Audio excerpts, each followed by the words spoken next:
Hello everyone, एक बार फिर से स्वागत है आपका आपके अपने चैनल निम्स यानी NEET nursing institute of medical science में। आज हम देखने वाले हैं मोशन इन 1D, अगला लेक्चर जो कि हमारा बेस्ड है motion in 1D। Very sorry.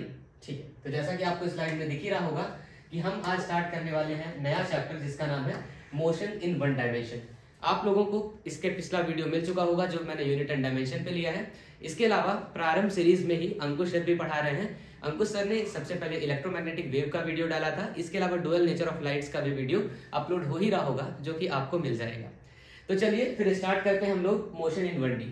तो जैसा कि मैंने आज की स्लाइड में कुछ नया इंक्लूड करने की कोशिश करी है, हम सबसे पहले देखेंगे कि पिछले 10 सालों में कितने क्वेश्चंस आए हुए हैं इस चैप्टर से। ठीक है, जैसा अगर हम देखें तो पिछले साल नीट 2023 दो बार कराना पड़ा था क्योंकि मणिपुर में कुछ प्रॉब्लम हो गई थी, इस कारण से दोबारा नीट हुआ था।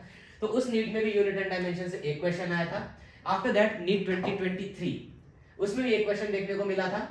नीट 2022 भी दो फेज में हुआ था, उसमें भी एक में एक और दूसरे में दो क्वेश्चन हुए थे। मतलब आप देख रहे हो बेसिक डाटा कि हर नीट में मोशन इन 1D से करीब करीब एक क्वेश्चन के अप्रॉक्स आ रहा है ना। उसके आगे 21 में एक, 20 में एक, 19 में एक, 17 में एक, 16 में दो बार पेपर हुआ और दोनों में एक एक क्वेश्चन आया। तो सारे पेपर में करीब करीब आप देखोगे कि जो आपका ये चैप्टर है इसमें कितने क्वेश्चन आ रहे हैं, एक। अप्रोक्सीमेटली अगर आप कैलकुलेट करोगे तो टोटल आपको 14 क्वेश्चंस देखने को मिलेंगे पिछले 10 सालों में। ठीक है, और इन 14 क्वेश्चंस में अगर हम देखें तो मैं चाहूंगा कि आप जब भी क्वेश्चन दिखे तो पहले वीडियो को पॉज करो, सॉल्व करो, और अगर आपने क्वेश्चन सही किया तो आप अपने को 5 मार्क्स दोगे। अगर आपने उसे इनकरेक्ट किया तो आप अपने 1 मार्क्स डिडक्ट करोगे, और नहीं अटेम्प्ट किया तो फिर कोई मार्क्स नहीं। इस तरह से टोटल 14 क्वेश्चन के आपके 56 मार्क्स होंगे। तो आपको वीडियो के एंड में बताना है कि आपको टोटल कितने मार्क्स मिले आउट ऑफ 56। ओके, तो चलिए देखते हैं अपना पहला क्वेश्चन जो कि आया हुआ है हमारा मणिपुर नीट 2023 में। देखिए क्या है क्वेश्चन। क्वेश्चन में कहा गया है the position of a particle is given by r is equals to 4t i cap plus 2t square j cap plus 5k cap. ये पोजीशन दी गई है पार्टिकल की, where t is in second and r is in metre. Find the magnitude and direction of velocity at time t is equals to 1 second with respect to x axis. ठीक है, तो position आपको क्या दी गई है question में, एक minute हम कलर चेंज कर लें। ठीक है, तो पोजीशन हमें जो दी गई है वो दी गई है 4t into I cap plus 2t square into J cap plus 5k cap. ठीक है, तो आपसे क्या बोला है क्वेश्चन में, आपको बताना है पहला तो मैग्नीट्यूड और दूसरा डायरेक्शन ऑफ वेलोसिटी। ठीक है, at time t is equal to 1 second. ठीक है, तो आपका ये पहले दिया गया displacement, velocity is equal to क्या होता है dx अपॉन dt या फिर dr अपॉन dt, जो भी कंसीडर करो। तो अगर हम इसका डिफरेंशिएशन करेंगे तो 4t का differentiation with respect to t हो जाएगा 4i cap plus 2t square का डिफरेंशिएशन हो जाएगा आपका 4t j cap plus 0k cap. ठीक है, और आपसे बोला गया किस टाइम पीरियड में आपको बताना है, time is equal to 1 second में आपको बताना है। तो अगर आप time is equal to 1 second कर दोगे तो वेलोसिटी इज इक्वल टू क्या आ जाएगा आपका 4i cap plus 4j cap. ठीक है, ये आपका वेलोसिटी का इक्वेशन निकल के आया at time t is equal to 1 second. ठीक है, तो अब आपको निकालना है मैग्नीट्यूड। तो mod of v is equal to क्या हो जाएगा, under root of 4 square plus 4 square, ये तो पता ही होगा आपको। और 4 स्क्वायर प्लस 4 स्क्वायर मतलब कि 16, या फिर आप ऐसा कह सकते हो कि 4 स्क्वायर प्लस 4 स्क्वायर क्या हो जाएगा, 16 प्लस 16 मींस रूट 32। ठीक है, और 32 में से आप इसे ऐसा लिख सकते हो क्या, 16 इंटू 2। तो आपकी जो मॉड ऑफ v की वैल्यू निकल के आएगी वो निकल के आ जाएगी 4√2 मीटर पर सेकेंड। ठीक है, तो मैग्नीट्यूड निकल के आ गई 4√2 मीटर पर सेकेंड। देखिए कितने, 4√2 पहला या दूसरा ऑप्शन में से कोई एक होगा। इसके बाद बोला गया है कि आपको बताना है डायरेक्शन ऑफ वेलोसिटी। तो देखिए वेलोसिटी जो है वो किस फॉर्म में दी गई है, अच्छा आंसर हम लोग लिख रखा है, चलिए एक बार फिर भी देखते हैं। आपकी वेलोसिटी बोली गई है कैसी, वेलोसिटी का इक्वेशन जो निकल के आया है वो निकल के आया है आपका 4i cap plus 4j cap. ठीक है, मतलब हम लोग इधर x और y एक्सिस में अगर ड्रॉ करें तो ये हो जाएगा आपका 4i कैप, ये हो जाएगा आपका 4j कैप। ठीक है, तो अब आपको मान लीजिए मैं कहता हूं कि वेलोसिटी की डायरेक्शन कुछ ऐसे आएगी, समझ में तो आ गया होगा। आपको निकालना है डायरेक्शन। ठीक है, तो डायरेक्शन आपकी जो 4i cap plus 4j cap equal है, तो अगर आप बोलोगे कि tan थीटा अगर हम लेने जाए तो कितना आ जाएगा, tan theta is equal to आ जाएगा आपका परपेंडिकुलर अपॉन बेस, परपेंडिकुलर है आपका 4, बेस है आपका 4, तो इज इक्वल टू आ जाएगा 1। और tan थीटा की वैल्यू 1 कब आती है, at theta is equal to 45 degree. तो theta is equal to 45 degree पे आपकी tan थीटा की वैल्यू 1 आती है, इसलिए करेक्ट ऑप्शन जो हो जाएगा वो हो जाएगा आपका ऑप्शन नंबर ए। ठीक है, पहला क्वेश्चन समझ आया आपको। चलिए देखते हैं नेक्स्ट क्वेश्चन। ठीक है, ओके, अगला क्वेश्चन आया हमारा नीट 2023 में। आप भी वीडियो को पॉज करिए, सॉल्व करिए। होपफुली आपने वीडियो को पॉज करके क्वेश्चन जरूर सॉल्व किया होगा। देखते हैं question. A vehicle travel half the distance with speed v and remaining distance with speed 2v। ठीक है, तो ऐसा कुछ है कि मान लीजिए कि एक व्हीकल ट्रेवल कर रहा है एक इन ए स्ट्रेट लाइन। ठीक है, पूरी डिस्टेंस को मैं मान लेता हूं वो है s। तो पहली हाफ डिस्टेंस मतलब s by distance 2 by distance cover करेगा v स्पीड से, और बची हुई s बाय 2 डिस्टेंस कवर करेगा 2v स्पीड से। ऐसा क्वेश्चन में बोला गया है। तो आपको एवरेज स्पीड बताना है। वैसे तो एक इसकी छोटी सी ट्रिक है, पर एक काम करेंगे, हम पहले प्रॉपर सीक्वेंस मतलब प्रॉपर अच्छे से सॉल्व करेंगे, उसके बाद मैं आपको इसकी एक ट्रिक भी बताऊंगा। ठीक है, कैसे सॉल्व करोगे आप, तो आपको पता है कि okay vehicle travel a distance with speed v and 2v। ठीक है, तो दो डिस्टेंस वो ट्रेवल कर रहा है, आपको एवरेज स्पीड बतानी है। तो आपको पता है कि average speed is equal to क्या होता है, total distance upon total time. Total distance क्या हो जाएगी आपकी s/2 प्लस s/2 मतलब s अपॉन टोटल टाइम क्या हो जाएगा, मैं मान लेता हूं कि इसमें इसे टाइम लगा है t1 और इसमें इसे टाइम लगा है t2, तो आपका टोटल टाइम हो जाएगा t1 प्लस t2। अब टाइम तो आपको दिया नहीं हुआ है, तो आप एवरेज स्पीड निकालने के लिए क्या करोगे, वी एवरेज स्पीड निकालने के लिए आप यहां पर लिख लोगे displacement upon time 1 is equal to क्या हो जाएगा, आपको पता है speed is equal to distance upon time, तो time is equal to distance upon speed. Distance 1 is s/2 upon speed is v plus second t2 is equal to distance तो same है s/2 upon इस बार speed है आपकी 2v।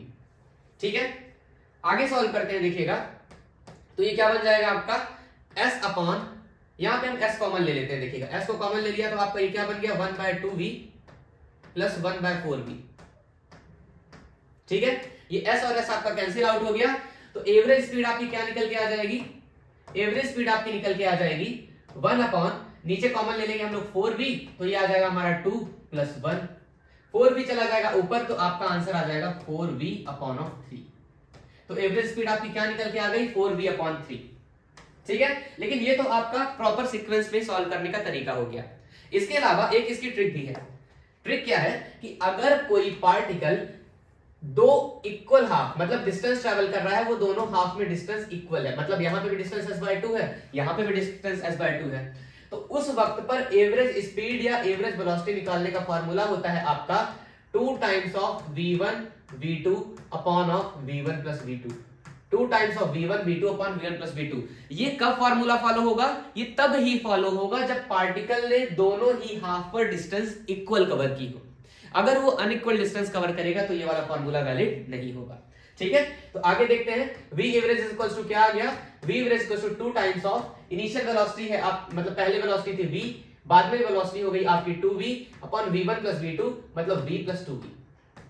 समझ आया, तो आपकी एवरेज वेलोसिटी क्या निकल के आएगी finally, average velocity is equal to निकल के आएगी 2 into 2 means 4v upon of okay 4v square upon 3v। ठीक है, एक v से एक v कैंसिल आउट हो जाएगा, तो आपका आंसर आ जाएगा 4v अपॉन ऑफ 3। ये आपका करेक्ट आंसर हो जाएगा, जैसा कि आपको ऑलरेडी दिया गया है 4v/3 is the correct answer. समझ में आया सभी को, होपफुली समझ आया होगा। आप दोनों ही तरीकों का स्क्रीनशॉट ले सकते हो। उसके बाद हम लोग देखेंगे अगला। ठीक है, चलिए देखते हैं अगला क्वेश्चन। ये थोड़ी सी ब्लर है, क्वेश्चन में बोला गया है the position time that is xt graph for positive acceleration. ठीक है, मैं क्वेश्चन इधर दोबारा लिख देता हूं। क्वेश्चन है xt graph for positive acceleration, positive acceleration. ठीक है, तो अगर एक्सीलरेशन पॉजिटिव बोला, एक बार चलिए से ग्राफ देख लेते हैं, ऐसे आपको थोड़ा बहुत विजिबल होगा, पर ऐसा ये चारों पोजीशन टाइम ग्राफ है। ये पहला ग्राफ है, दूसरा, तीसरा और चौथा। ठीक है, नीट 2022 फेज 2 में आया हुआ क्वेश्चन है। ठीक है, चारों पोजीशन टाइम ग्राफ है आपके xt xt xt और ये भी है आपका xt ग्राफ। ठीक है, पहले में दिया गया है आपका कुछ ऐसा, दूसरे में दिया गया आपका कुछ ऐसा, तीसरे में दिया गया आपका कुछ ऐसा, और चौथे में दिया गया आपका एकदम स्ट्रेट लाइन ग्राफ। आपको पोजीशन टाइम ग्राफ बताना है with positive acceleration. Positive acceleration मतलब आपकी वेलोसिटी बढ़ रही है। ठीक है, तो आपको पता है कि आपका पोजीशन टाइम ग्राफ का स्लोप क्या बताता है, वो बताता है आपका वेलोसिटी। और अगर आपका स्लोप बढ़ रहा है मतलब आपकी वेलोसिटी बढ़ रही है, और अगर आपकी वेलोसिटी बढ़ रही है मतलब आपका एक्सेलरेशन पॉजिटिव है। एक बार मैं लिख भी देता हूं सेम चीज। मैंने आपको बताया कि आपके पास चार कौन से ग्राफ है, एक्सटी ग्राफ। ठीक है, एक्सटी ग्राफ का जो स्लोप होता है वो स्लोप क्या बताता है, आपका वेलोसिटी। समझ रहे हो आप, स्लोप बताता है वेलोसिटी, और आपको बोला गया कि वेलोसिटी जो हो रही है वो इंक्रीज हो रही है। वेलोसिटी इंक्रीज क्यों हो रही है, क्योंकि आपका जो एक्सेलरेशन है वो बोला गया है पॉजिटिव है। पॉजिटिव एक्सेलरेशन में क्या होता है, आपकी वेलोसिटी इंक्रीज होती है। ठीक है, तो अब बताइएगा स्लोप किसमें बढ़ता हुआ दिख रहा है। स्लोप निकालने के लिए हम क्या करते हैं, देखिए इसमें स्लोप कांस्टेंट है, इसमें स्लोप कांस्टेंट है, तो स्लोप बढ़ इन दोनों में रहा है। अब आप कैसे फाइंड आउट करोगे कौन सा इंक्रीजिंग वेलोसिटी का है, तो आपको एक चीज और पता होगी कि स्लोप इज इक्वल टू होता है tan theta. Slope is equal to क्या होता है, tan थीटा। तो अगर आपकी tan थीटा की वैल्यू पॉजिटिव आ रही है मतलब कि स्लोप आपका बढ़ रहा है। ठीक है, तो आप देखिएगा कि इस वाले में अगर आप दो पॉइंट कंसीडर करो, ठीक है, पहला वाला पॉइंट मान लीजिए ये है और दूसरा वाला पॉइंट ये है। अगर आप दोनों पॉइंट पे एंगल कंसीडर करोगे तो एंगल ये अगर θ2 है, ये θ1 है, तो आपको पता है θ2 इज ग्रेटर देन θ1, मतलब इसमें स्लोप बढ़ रहा है। वहीं अगर मैं यहाँ पे दो पॉइंट कंसीडर करूं, यहाँ पे और यहाँ पे, इसको मैं कह दूं θ1 और इसको कह दूं θ2, तो आपको हिसाब समझ में आ रहा होगा कि θ2 इज लेस देन θ1, मतलब स्लोप घट रहा है। स्लोप घट रहा है मतलब वेलोसिटी भी घट रही है। इस तरह से आपका second option, option number B correct हो जाएगा। समझ आया अच्छे से आपको। चलिए देखते हैं अगला क्वेश्चन। ठीक है, अगला क्वेश्चन बोला गया है, ये भी नीट 2022 में आया हुआ है। नीट 2022 में भी दो एग्जाम हुए थे, उनमें से फेज फर्स्ट वाले एग्जाम में ये क्वेश्चन आया था। क्या बोला है, the ratio of distance travelled by a freely falling body is in the first, second, third and fourth second. आपको SN सेकंड का फॉर्मूला पता है, अगर पता है तो आपसे ये क्वेश्चन बहुत आसानी से सॉल्व होगा। क्या होता है आपके SN सेकंड में, मतलब distance travel in n second is equal to क्या होता है, u plus a/2 into 2n-1। ठीक है, अब देखिएगा आपसे बोला गया फर्स्ट सेकंड में, अगर फर्स्ट सेकंड में है मतलब कि okay, distance travel bye freely falling body first, second, third and fourth second. ठीक है, तो हम लोग अगर हम S1 निकालें पहले सेकंड में, S1 is equal to u plus, okay ठीक है, आपको पता है कि जब ये शुरू कर रहा है तो उसकी इनिशियल वेलोसिटी 0 होती है, तो मैं यहाँ पे 0 रखूंगा, तो ये क्या हो जाएगा, ये हो जाएगा आपका a/2, या फिर एक्सेलरेशन नहीं दिया है ना, डिस्टेंस ट्रेवल फ्रीली फॉलिंग है, फ्रीली फॉलिंग है तो यहाँ पे एक्सेलरेशन लगेगा 0, मतलब sorry acceleration due to gravity लगेगा, मतलब एक ही जगह आप g लिखोगे, तो g/2 इंटू 2 इंटू 1-1। ठीक है, तो क्या हो गया आपका 2 - 1 मतलब 2, तो आपका जो S1 सेकंड आ जाएगा वो आ जाएगा g/2। ठीक है, S सेकंड में देखते हैं, S second is equal to g/2 into 2 into 2-1, तो क्या हो जाएगा 4-1, और 4-1 हो जाएगा 3, मतलब 3g/2। सिमिलरली थर्ड सेकंड में देखते हैं, तो S third is equal to क्या हो जाएगा g/2 इंटू 2 इंटू 3-1, तो क्या हो जाएगा 2 इंटू 3 मतलब 6-1 मतलब 5, तो ये हो जाएगा आपका 5g/2। सिमिलरली आगे देखिएगा S4 सेकंड में, तो S4 सेकंड में भी हो जाएगा आपका g/2 अपॉन ऑफ 2 इंटू 4-1। ठीक है, तो ये क्या हो जाएगा आपका 7g/2। ठीक है, तो g/2 सभी में कॉमन है, तो आपका S1, S2, S3 और S4 का रेशियो आ जाएगा 1:3:5:7। वैसे तो ये चीज रटने वाली है, आपको याद कर लेना है कि जब कोई भी पार्टिकल फ्री फॉल कर रहा होता है तो फर्स्ट, सेकंड, थर्ड और फोर्थ सेकंड में डिस्टेंस ट्रेवल्ड का रेशियो आता है 1:3:5:7, मतलब ऑप्शन नंबर सी आपका करेक्ट हो जाएगा, जो कि यहां पर दिया भी हुआ है। समझ आया आप सभी को। चलिए देखते हैं आगे।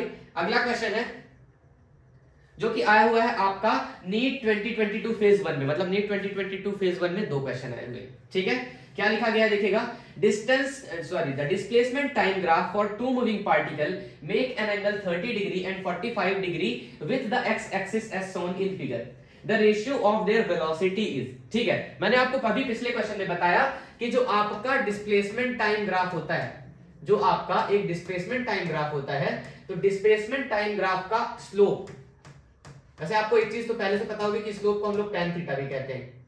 स्लोप क्या बताता है आपका डिस्प्लेसमेंट टाइम ग्राफ का, वेलोसिटी बताता है। ठीक है, तो जब आपको पता चल गया इसके स्लोप से वेलोसिटी, तो आपको क्या बताना है, ratio of their velocity. Ratio of their velocity मतलब कि v1 अपॉन v2 की वैल्यू बतानी है, और v1 upon v2 is equal to हो जाएगा आपका tan theta 1 upon tan theta 2। tan theta 1 की कितनी वैल्यू दी है, थीटा 1 है 30 डिग्री, थीटा 2 है 45 डिग्री, तो आपको लिखना पड़ेगा यहां पे tan 30 degree upon of tan 45 degree. tan 30 degree की वैल्यू होती है आपकी 1/√3, ठीक है, 1/√3 अपॉन tan 45 डिग्री की वैल्यू कितनी होती है आपकी 1। तो जो आपका आंसर आ जाना चाहिए वो आ जाना चाहिए 1/√3। ठीक है, तो देखिए ऐसा कोई ऑप्शन दिया गया है,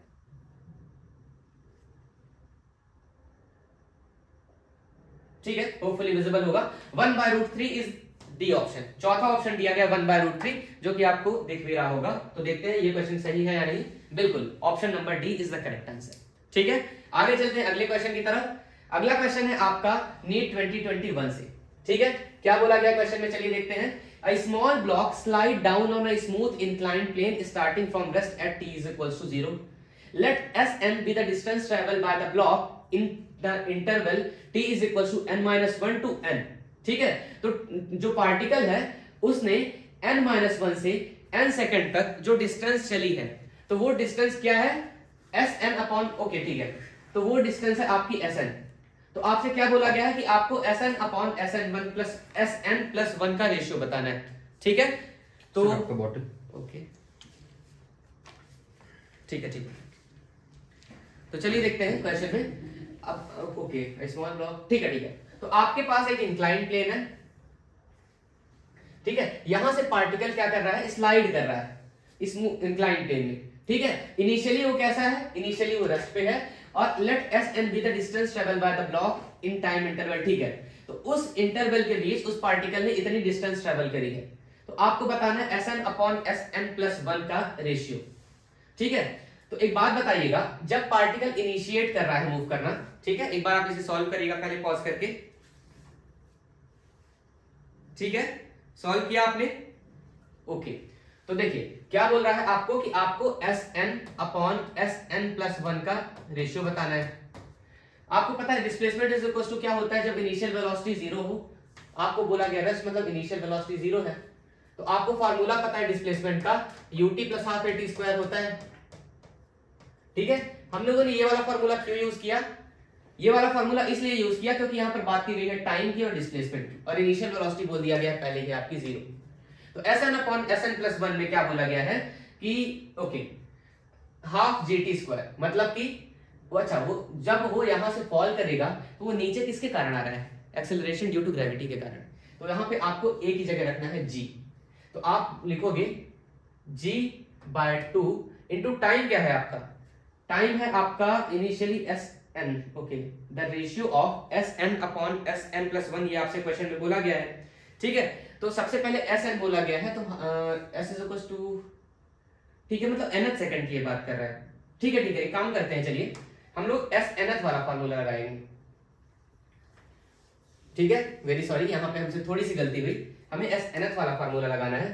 तो Snth upon Sn+1 is equal to u plus a/2 2n-1, मतलब g/2 इंटू 2n-1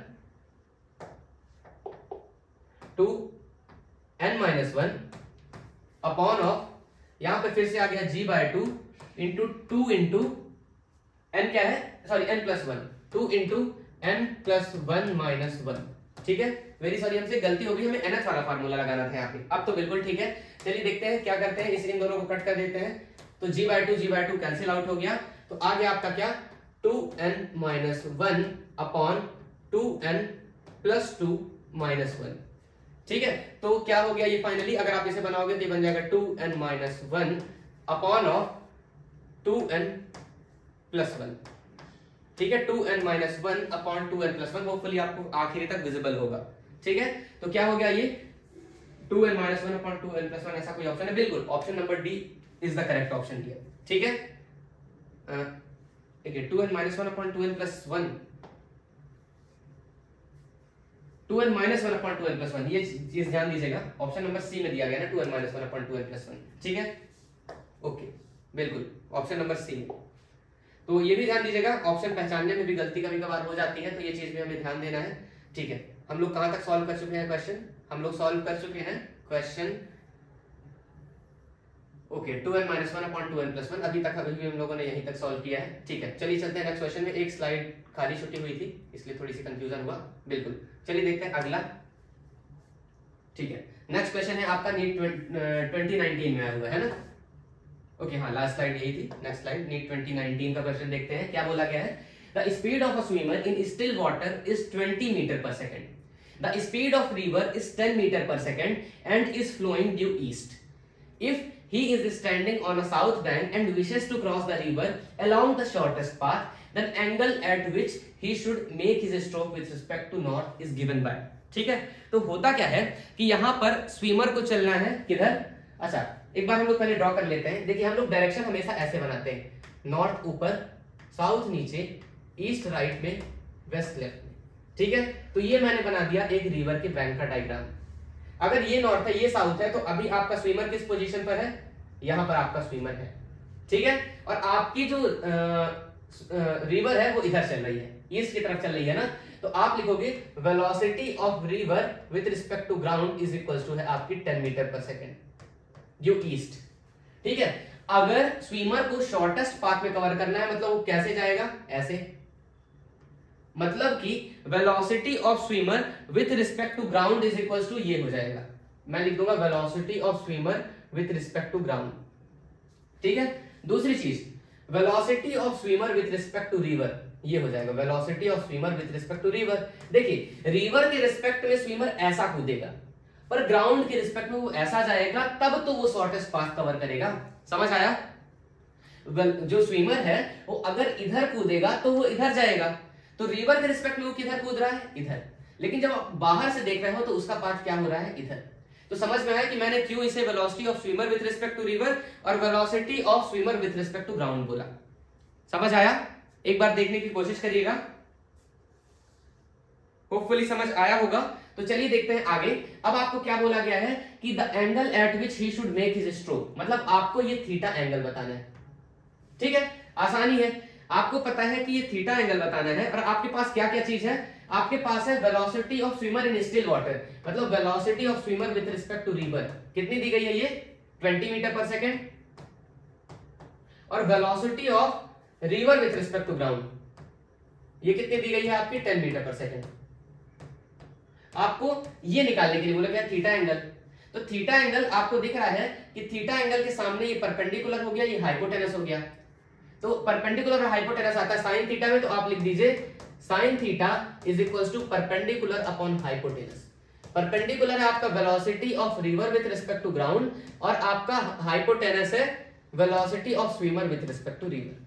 ठीक है, तो velocity of river with respect to ground कितना दिया गया है? 10 मीटर/सेकंड, and velocity of swimmer with respect to river is 20 मीटर/सेकंड। तो आपका 1/2 आ रही है किसकी वैल्यू? साइन थीटा की वैल्यू। और अगर साइन थीटा की वैल्यू 1/2 आती है तो आपकी थीटा की वैल्यू कितनी निकल के आएगी?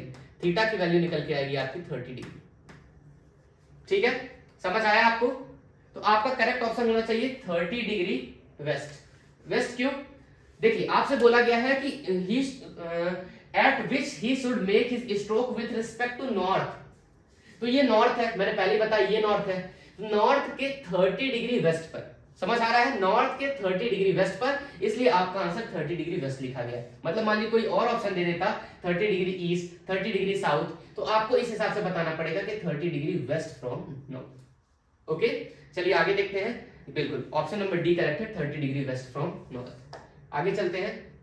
अगला क्वेश्चन है आपका नीट 2017 का। Preeti reach the metro station and found that accelerator was not working.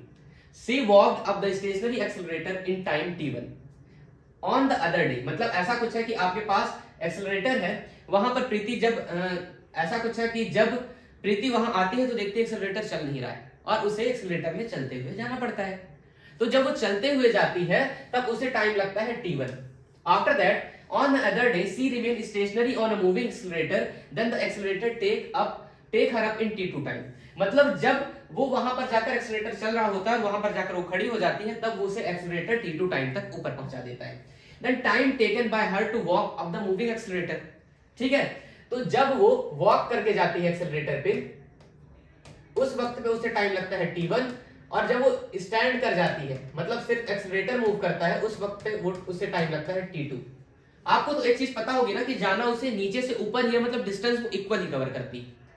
तो जब वो मूविंग एक्सेलरेटर पर चलेगी, मतलब एक्सेलरेटर भी चल रहा है वो भी चलेगी, तो उसकी वेलोसिटी दोनों में जुड़ जाएगी। मतलब इनिशियली मान ली उस फर्स्ट केस में उसकी वेलोसिटी v1 है, दूसरे में वेलोसिटी v2 है। तो अगर वो वॉक करेगी in moving accelerator, walk in moving accelerator, ठीक है, तो वो कितनी हो जाएगी देखिएगा, v इज इक्वल टू हो जाएगा वो v1 प्लस v2। ठीक है, ठीक है। अब आपको वेलोसिटी तो दोनों पता नहीं है, लेकिन आपको डिस्टेंस पता है। डिस्टेंस सभी में सेम होगी d। ठीक है, तो आप वेलोसिटी को किस फॉर्म में लिख दोगे, डिस्टेंस अपॉन यहां पे टाइम है आपका, मान ली मैं कह देता हूं वो टाइम t है, इज इक्वल टू डिस्टेंस तो सेम है और इनिशियल टाइम था t1, फिर भी डिस्टेंस सेम है और बाद में टाइम था, वेरी सॉरी, टाइम था आपका t2। ठीक है, टाइम था आपका t2। ठीक है, आगे चलते हैं। ठीक है, ओके, तो ठीक है, तो अब आपका distance distance distance cancel out हो जाएगा यहाँ पे, तो क्या आ जाएगा, 1 upon time period is equal to 1 by t1 plus 1 by t2। ठीक है, तो टाइम पीरियड क्या निकल के आ जाएगा, time period is equal to निकल के आ जाएगा t1 t2 upon t1 plus t2। ठीक है, इसके आगे तो सॉल्व कर ही लोगे आप। यहां से ये कैसे आया है ये आपको समझ में तो आ ही गया होगा, है ना। ये बस छोटा सा कैलकुलेशन है। Time period is equal to आ गया t1 t2 upon t1 plus t2, मतलब ऑप्शन नंबर सेकंड आपका करेक्ट ऑप्शन होना चाहिए। ठीक है, देखिए option number second is the correct answer. ठीक है, तो देखिए कितने आसान से क्वेश्चन आए हैं। अगर आपने थोड़ा बहुत कंसेप्ट पढ़ लिया है तो क्वेश्चन में ज्यादा दम है ही नहीं, बहुत आसानी से आप इन्हें टैकल कर सकते हो। ठीक है, तो देखिए आसान सा चैप्टर है, हर साल एक क्वेश्चन आने की संभावना है इस चैप्टर से, और बहुत आसान आसान से क्वेश्चन आ रहे हैं। ठीक है, तो आपको प्रीवियस ईयर से टाइप ऑफ क्वेश्चन पता लग रहा है कि किस लेवल के क्वेश्चन आते हैं। नीट में आप देख ही रहे हो अभी जो लेवल चल रहा है। चलिए चलते हैं आगे। ये है नीट 2016 के फेज सेकंड का क्वेश्चन। क्या बोला गया है, two car P and Q start from a point at same time in a straight line and their position are represented by। ठीक है, तो पहले की पोजीशन बोली गई है xp, और xp क्या बोली गई है आपकी, वो बोली गई है at प्लस bt स्क्वायर है। सिमिलरली जो दूसरी कार है उसे बोल दिया गया xq, और उसकी पोजीशन को बोला गया ft। ठीक है, उसकी पोजीशन को बोला गया ft माइनस टी स्क्वायर। इतना क्लियर हुआ। तो at what time do the car have same velocity. ठीक है, तो अभी आपको बोला गया है डिस्प्लेसमेंट। अगर आपको वेलोसिटी निकालनी पड़े p की, तो velocity of p is equal to क्या हो जाएगा, dx अपॉन dt। xp कर देते हैं यहाँ पे। ठीक है, डिफरेंशिएशन करोगे तो at का डिफरेंशिएशन आ जाएगा a प्लस 2bt स्क्वायर का डिफरेंशिएशन हो जाएगा आपका 2bt। Similarly velocity of q is equal to क्या आ जाएगा, वो निकल के आ जाएगा आपका, सॉरी हाँ, displacement differentiation of x cube by dt। ठीक है, तो हो जाएगा ये क्या, ये हो जाएगा आपका f माइनस टी स्क्वायर। ठीक है, ओके, तो चलिए आगे बढ़ते हैं। वेलोसिटी ऑफ p और वेलोसिटी ऑफ q आपने निकाला। ठीक है, तो आपसे क्या बोला गया है, at what time do the car have same velocity. तो दोनों कार की सेम वेलोसिटी होनी चाहिए, मतलब आप क्या कह दोगे, velocity of p is equal to velocity of q। Velocity of p हम लोगों ने कितनी निकाली, वेलोसिटी ऑफ p हो जाएगा a प्लस 2bt, क्या हो जाएगा a प्लस 2bt, ओहो वेलोसिटी ऑफ क्यू हम लोगों ने क्या निकाली है, वेलोसिटी ऑफ क्यू हम लोगों ने निकाली है। ओके ठीक है, एक्चुअली यहाँ पे एक गलती हुई हमसे, f माइनस 2t होना चाहिए था, है ना, ये छोटी सी मिस्टेक है, इसे करेक्ट कर लीजिएगा। ठीक है, क्या लिखना था हमें, f माइनस 2t, ठीक है, वेरी सॉरी। तो ये हो जाएगा हमारा f माइनस 2t। डिफरेंशिएशन तो आपको समझ आ रहा है ना हमारा कैसे आता है, हम लोग जो भी पावर वैल्यू रहती है उसे कोफिशिएंट में ला लेते हैं, और जो भी मतलब nx की पावर n माइनस 1, ठीक है। मान लीजिए आपसे बोला गया है कि आपके पास x की पावर n है, तो आपको डिफरेंशिएशन करना है dx बाय dt या फिर जो भी है, तो ये हो जाएगा n x की power n minus 1। This is the differentiation, समझ आया। तो ये फॉर्मूला हम लोगों ने लगाया है, तो इस तरीके से हमारा ये आंसर आ रहा है। तो देखिए क्या हो रहा है, हमें निकालना क्या है फाइनली, हमें निकालना है एट व्हाट टाइम, t की वैल्यू निकालनी है। तो टी वाले टर्म को इधर ला लीजिए, तो ये क्या हो जाएगा, ठीक है कोई प्रॉब्लम नहीं है, 2dt plus 2t is equal to हो जाएगा f माइनस a, ठीक है। तो t को कॉमन ले लीजिए, 2t को कॉमन ले लीजिए, 2t कॉमन ले लिए तो हो गया आपका क्या, b plus 1 is equal to f minus a, ठीक है। तो आपका b, हमसे कुछ गलती हुई है क्या, जहां तक है अभी तक तो सब ठीक ही चल रहा है। ओके आगे देखते चलिएगा। तो b plus 1 is equal to क्या हो गया आपका, हमें टाइम की वैल्यू निकालनी है, तो b प्लस 1 क्यों लिख रहे हैं, ठीक है। तो time period is equal to क्या हो जाएगा, f minus a upon of 2 into B plus 1,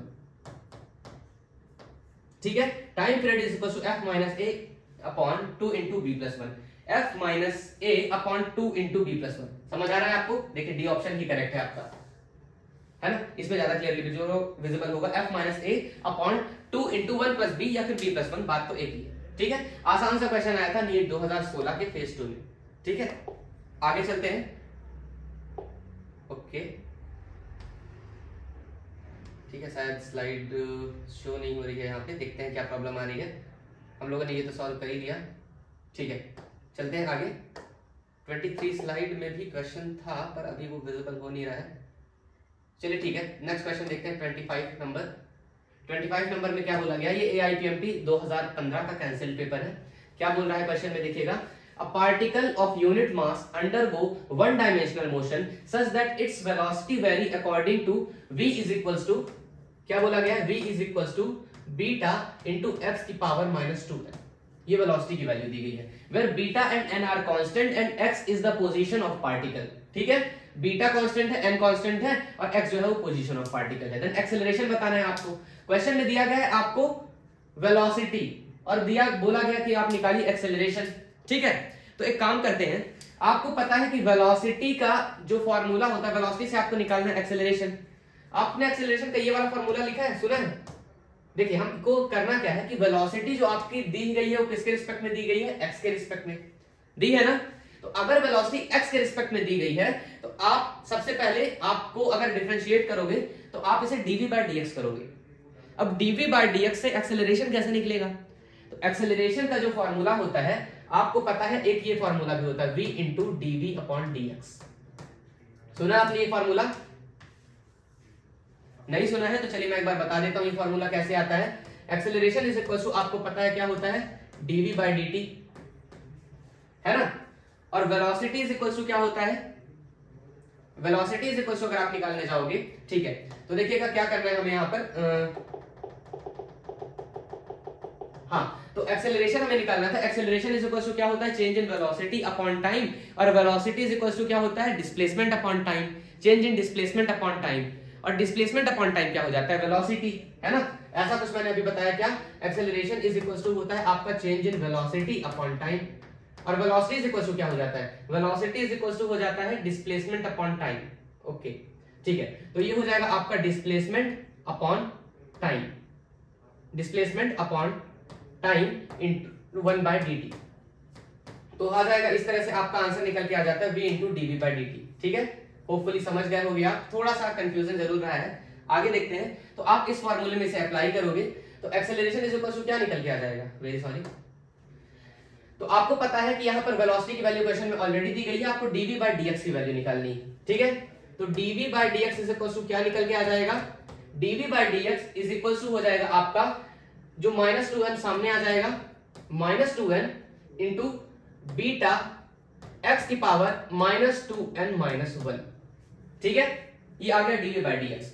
तो एक्सेलरेशन इज इक्वल टू क्या हो जाएगा, acceleration is equal to V, V की वैल्यू आपकी बीटा एक्स की power -2n into -2n beta X की पावर -2n-1। समझ आया आपको? आगे सॉल्व करते हैं, देखिएगा। तो acceleration is equal to -2n beta, मतलब बीटा बीटा बीटा स्क्वायर हो जाएगा। ठीक है, काम करते हैं, तो हमारा आ जाएगा, देखिए ये -2n, एक बीटा और दो बीटा बन जाएगा बीटा स्क्वायर इंटू एक्स की पावर -2n और -2n बन गया -4n और -1 तो है ही एज इट इज।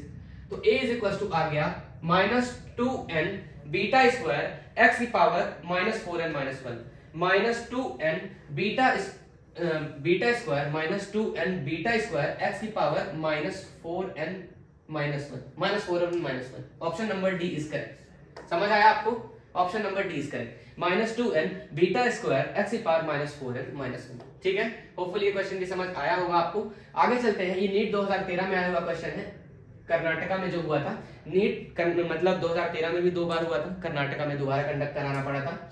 क्या लिखा गया है देखिए क्वेश्चन में, the displacement of a particle of mass m is moving in one dimension under the action of force is related to time as.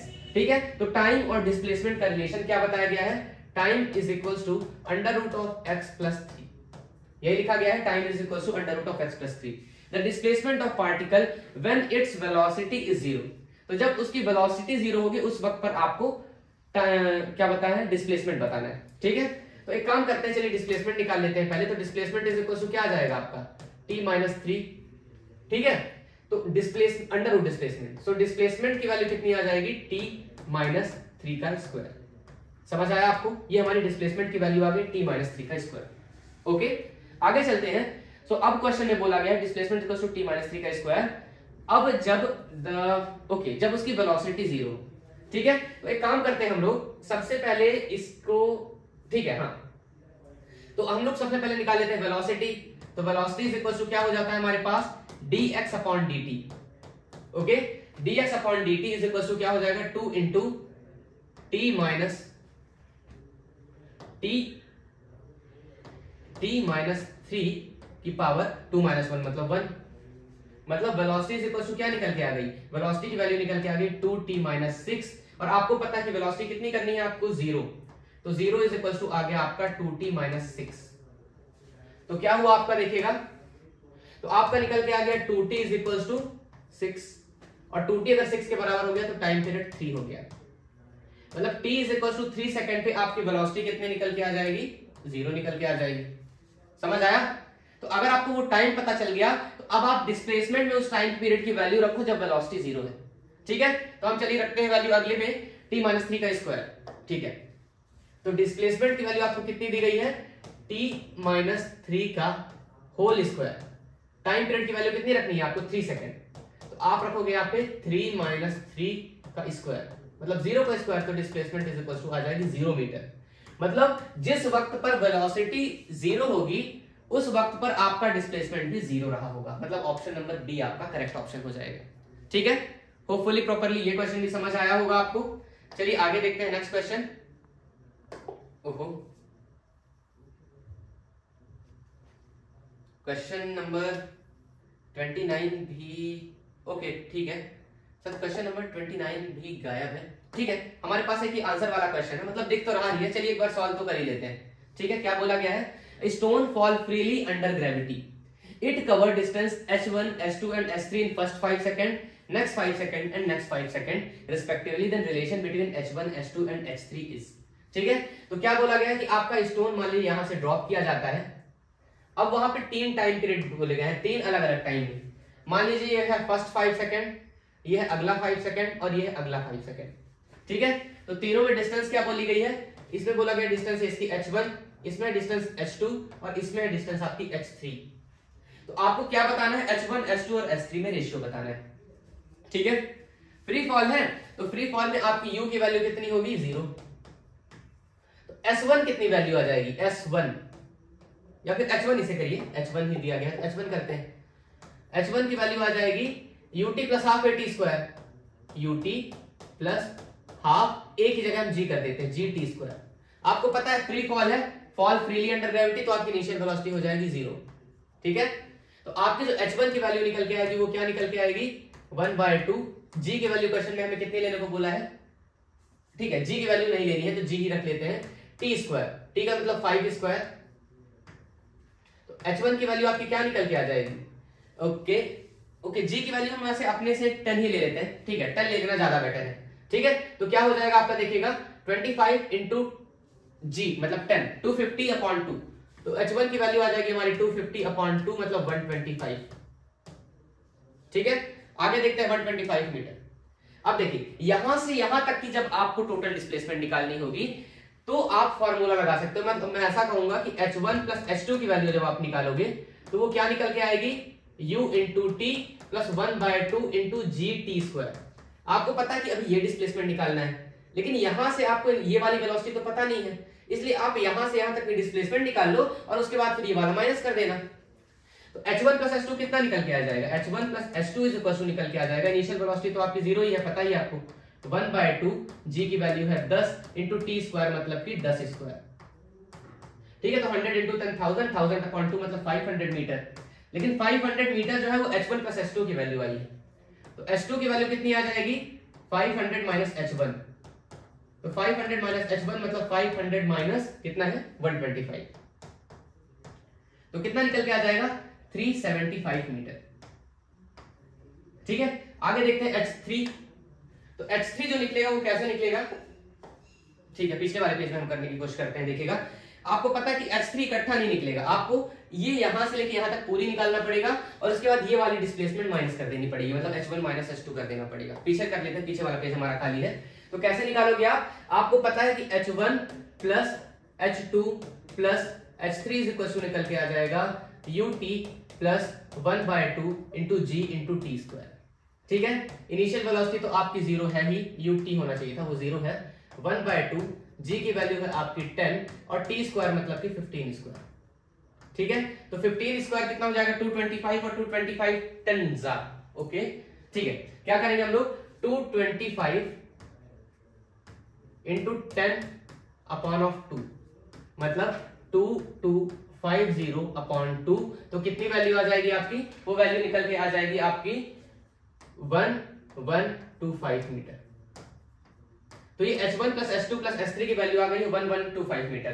तो h3 की वैल्यू कितनी आ जाएगी 1125 माइनस h1 प्लस h2।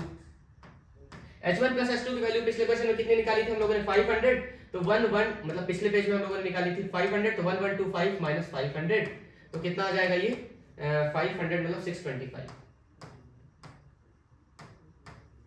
ठीक है, तो आपको बताना क्या है, तीनों का रेशियो बताना है, हम लोग यहां पे सॉल्व करते हैं। देखिएगा तो क्या बोला है h1, ठीक है, h1 h2 और h3 में बताना है। तो h1 इज इक्वल टू कितना है आपका 125, h2 इज इक्वल टू निकल के आया आपका 375 और h3 इज इक्वल टू जो निकल के आया वो कितना निकल के आया 625। ठीक है, तो आपको ये समझ में आया कि h2 जो है वो है 3 टाइम्स ऑफ h1 और जो आपका h3 है वो है आपका 5 टाइम्स ऑफ h1। ठीक है, तो इससे एक चीज और पता चली कि अगर आप लिखोगे h1 इज इक्वल टू क्या हो जाएगा आपका h2/3 और h1 इज इक्वल टू क्या हो जाएगा h3/5, h3/5। h1 is equal to h2/3 h3/5, h1 is equal to h2/3 h3/5, h1 is equal to h2/3 h3/5। Option number D is correct. ठीक है, तो ये भी नीट 2013 का क्वेश्चन था। पिछला वाला क्वेश्चन जो था वो नीट 2013 कर्नाटक का जो स्पेसिफिक हुआ था उसका था, और ये वाला क्वेश्चन जो था वो नीट 2013 का था।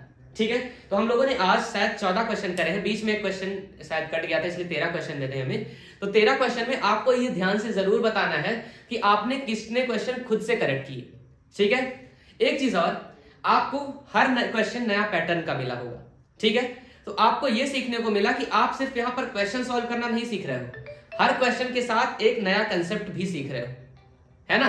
तो अगर आप हर क्वेश्चन के साथ एक नया कंसेप्ट भी सीख रहे हो तो उससे अगर आप जिस कॉन्सेप्ट में लैग कर रहे हो तो उसे आपको अपनी नोटबुक में लिखना भी जरूरी है। ठीक है, सिर्फ क्वेश्चन सॉल्व कर लेना मायने नहीं रखता जब तक आप उस क्वेश्चन में की गई गलतियों को सुधारो नहीं। अगर आपने एक बार क्वेश्चन गलत किया और उसे सुधारा नहीं तो अगली बार जब आप क्वेश्चन करोगे तो फिर से गलती करोगे, तो आपके क्वेश्चन सॉल्व करने का कोई मतलब नहीं रह जाएगा।